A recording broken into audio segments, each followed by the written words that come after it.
আসসালামু আলাইকুম, স্বাগত জানাচ্ছি আন্তর্জাতিক সংবাদে। সংবাদের শুরুতে থাকছে সংবাদ শিরোনাম। পাকিস্তানের বিমান হামলায় ২২৮ আফগান সেনা নিহত। পাকিস্তানকে মোকাবেলায় সুইসাইড স্কোয়াড গঠন করেছে আফগানিস্তান। পাকিস্তান যে কোনো আগ্রাসী বাহিনীকে ধ্বংস করার সক্ষমতা রাখে বলেছেন শেহবাজ শরীফ। পাকিস্তান আফগানিস্তানের সংঘাত বন্ধে মধ্যস্থতা করতে চায় ইরান। আফগানিস্তানে পাকিস্তানের বিমান হামলার কঠোর নিন্দা ভারতের। আলোচনার মাধ্যমে সংঘাত বন্ধ চায় আফগানিস্তান। শুনছিলেন সংবাদ শিরোনাম, এবার জানিয়ে দিব বিস্তারিত। পাকিস্তানের বিমান হামলায় ২২৮ আফগান সেনা নিহত। পাকিস্তান আফগানিস্তানের বিরুদ্ধে যুদ্ধ ঘোষণার পর থেকে তীব্র বিমান হামলা চালাচ্ছে। পাকিস্তানের সেনাবাহিনীর মুখপাত্র জানিয়েছেন, এই হামলায় ২২০-এর বেশি আফগানিস্তানের সেনা নিহত হয়েছেন এবং আরও ৩১৪ জন আহত হয়েছেন। এছাড়া সীমান্তে ৭৪টি সীমান্ত চৌকি ধ্বংস হয়েছে বলে তারা দাবি করেছে। অপরদিকে আফগানিস্তানের তালেবান সরকার দাবি করেছে, পাকিস্তানের হামলায় তাদের ৮ জন সেনা নিহত হয়েছে এবং ১১ জন আহত হয়েছে। আন্তর্জাতিক সংবাদ মাধ্যম আল জাজিরার প্রতিবেদনে দাবি করা হয়েছে, সীমান্ত পরিস্থিতি এখনও উত্তপ্ত এবং দুই পক্ষের মধ্যেই সংঘর্ষ অব্যাহত রয়েছে। পাকিস্তানকে মোকাবেলায় সুইসাইড স্কোয়াড গঠন করেছে আফগানিস্তান। আফগানিস্তানের সামরিক বাহিনী পাকিস্তানের সঙ্গে চলমান সংঘাত আরও তীব্র করার জন্য একটি সুইসাইড স্কোয়াড গঠন করেছে। আফগানিস্তানের রাষ্ট্রনিয়ন্ত্রিত সংবাদ মাধ্যম বক্তার নিউজ এজেন্সির বরাত দিয়ে জানা গেছে, এই বিশেষ টিমের সদস্যরা এক্সপ্লোসিভ ভেস্ট এবং গাড়ি বোমা দিয়ে সজ্জিত থাকবে এবং তারা পাকিস্তানের বিভিন্ন লক্ষ্যবস্তুতে আক্রমণ চালাবে। সংঘাত শুরু হয়েছে বৃহস্পতিবার রাতে, যখন দক্ষিণ এশিয়ার এই দুই প্রতিবেশীর মধ্যে সীমান্তবর্তী খাইবার পাখতুনখোয়ায় একসাথে যুদ্ধের ঘটনা ঘটেছে। সংঘাতে অন্তত ৫৫ জন পাকিস্তানি সেনা নিহত হয়েছেন এবং বেশ কয়েকজনকে আটক করা হয়েছে বলে জানা গেছে। পাকিস্তানের পাল্টা বিমান হামলায় ২৩৩ জন আফগান সেনা নিহত হয়েছেন এবং ৩ শতাধিক আহত হয়েছে। এই আক্রমণের পর পাকিস্তান দ্রুত অপারেশন গজব লিল হক শুরু করেছে, যা সংঘাতকে আরও তীব্র করেছে। এই অবস্থায় আন্তর্জাতিক সম্প্রদায়ের নজর এখন এই উত্তেজনার পাল্টায় এবং শান্তি সম্ভাবনার দিকে।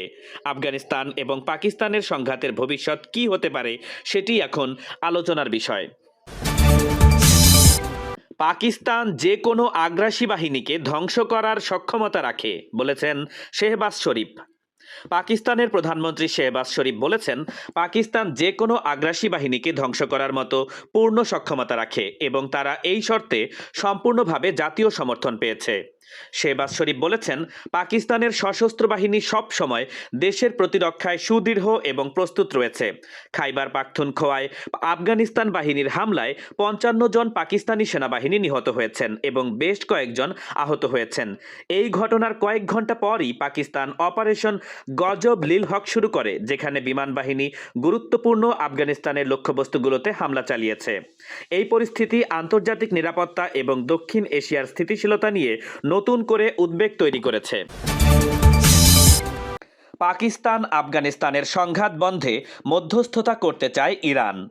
পাকিস্তান এবং আফগানিস্তানের মধ্যে চলমান তীব্র সংঘাত সমাধানে মধ্যস্থতা করার প্রস্তাব দিয়েছে ইরান। ইরানের পররাষ্ট্রমন্ত্রী সৈয়দ আব্বাস আরাকচি সামাজিক যোগাযোগ মাধ্যমে লিখেছেন যে, পবিত্র রমজান মাস শান্তি এবং সহমর্মিতার মাস এবং এই সময়ে আলোচনা এবং সংলাপের মাধ্যমে যে কোনো দ্বন্দ্ব মিটিয়ে ফেলা উচিত।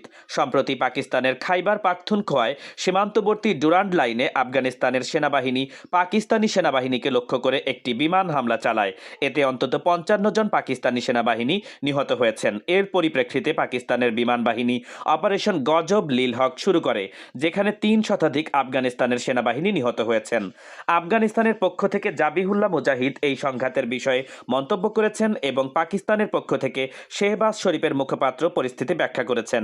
ইরান আশাবাদী যে দুই দেশ আলোচনার মাধ্যমে পারস্পরিক সমস্যার সমাধান করতে পারবে। আফগানিস্তানে পাকিস্তানের বিমান হামলার কঠোর নিন্দা ভারতের। আফগানিস্তানে পাকিস্তান কর্তৃক বিমান হামলার ঘটনায় ভারতের পররাষ্ট্র মন্ত্রণালয় কড়া বিরোধ এবং নিন্দা জানিয়েছে। ভারতের পররাষ্ট্র মন্ত্রণালয়ের মুখপাত্র রণধীর জয়সওয়াল বলেন, পবিত্র রমজান মাসে এই হামলায় বেশ সংখ্যক বেসামরিক লোক নিহত হয়েছেন, যার মধ্যে নারী এবং শিশুরাও রয়েছে। তিনি আরও বলেছেন, আফগানিস্তানের সার্বভৌমত্ব এবং ভূখণ্ডীয় অখণ্ডতার প্রতি ভারতের দৃঢ় সমর্থন রয়েছে এবং এই ধরনের হামলা আন্তর্জাতিক নিয়ম এবং ন্যায়ের বিরুদ্ধে। অপরদিকে পাকিস্তানের পক্ষ থেকে দাবি করা হয়েছে, আগের রাতে পাকিস্তানের খাইবার পাখতুনখাওয়া প্রদেশের বিভিন্ন এলাকায় আফগান বাহিনী হামলা চালিয়েছে এবং এর জবাবে পাকিস্তান বিমান হামলা চালিয়েছে। আলোচনার মাধ্যমে সংঘাত বন্ধ চায় আফগানিস্তান। আফগানিস্তানের তালেবান সরকার পাকিস্তানের সাথে চলমান যুদ্ধে আলোচনার মাধ্যমে সংঘাত বন্ধ করার ইচ্ছা প্রকাশ করেছে। তালেবান সরকারের মুখপাত্র জাবিহুল্লাহ মুজাহিদ শনিবার এক সংবাদ সম্মেলনে জানিয়েছেন, তারা বারবার শান্তিপূর্ণ সমাধানের কথা উচ্চারণ করেছে এবং এখনও পর্যন্ত যুদ্ধ বন্ধে তারা আলোচনায় আগ্রহী। তবে মুজাহিদ অভিযোগ করেছেন, পাকিস্তান এখনও পর্যন্ত কোনো আলোচনায় বসতে আগ্রহ দেখায়নি। তিনি বলেছেন, পাকিস্তান তাদের আকাশসীমায় গোয়েন্দা বিমান প্রেরণ করেছে এবং সেই কর্মকাণ্ড এখনও চলছে। আফগানিস্তানের পক্ষ থেকে এমন শান্তি চিন্তার আগ্রহ থাকা সত্ত্বেও সাম্প্রতিককালে পাকিস্তান আক্রমণ তুঙ্গে রেখেছে এবং গত কয়েকদিন ধরে দুই পক্ষের মধ্যে যুদ্ধবিগ্রহ আরও জটিল রূপ নিয়েছে। তালেবান সরকারের বক্তব্য হল, যুদ্ধের পরিবর্তে আলোচনা এবং কূটনৈতিক পথই সবচেয়ে কার্যকর সমাধান হবে। তবে পাকিস্তানের মনোভাব এটি বাস্তবে পরিণত করতে কতটা সহায়ক হবে তা এখনও স্পষ্ট নয়।